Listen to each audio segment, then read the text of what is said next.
Now, the amount of blood needed in Singapore is set to double by the year 2030, with more than 220,000 units of blood required yearly.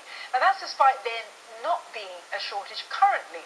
Last year, just over half that amount was collected. To encourage more to do their part, the Singapore Red Cross and Health Sciences Authority plans to embark on a nationwide campaign soon. Olivia Xiong with more in the first of our three-part special on blood donation. You may not realize it from his appearance, but Goh Chun Hui suffers from a severe blood disorder known as thalassemia. The 28-year-old was diagnosed when he was just 3 and has needed blood transfusions since the age of 7. When I do have blood transfusion, I will feel more tired easily, basically like no energy to do anything, sleep more, have the obvious symptoms like pale. For extreme cases, rarely but does happen is that I feel giddy or headaches when I was walking, but it's we try not to get to that point. Let me check your blood pressure, yeah? Chun Hui visits the hospital every 3 weeks and receives 3 units of blood each time.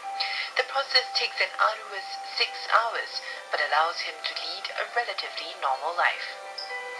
This year, the Health Sciences Authority estimated that about 14 units of blood are needed in Singapore every hour. That works out to about 300 units each day and close to 118,000 units every year. Now, more than half of this blood is used during general surgery, but the rest of it is also used in general medicine for the treatment of blood disorders, as well as during accidents and emergencies.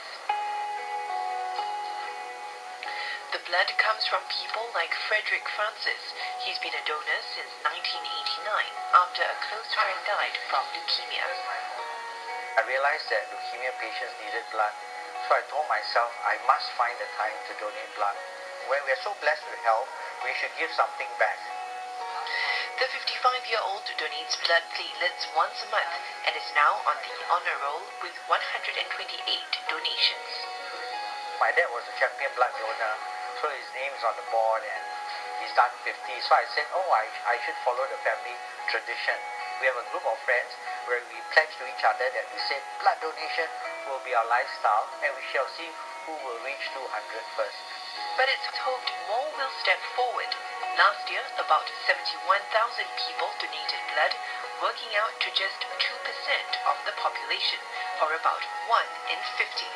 The Singapore Red Cross hopes the donor pool can grow to about 3 to 4% in the long run.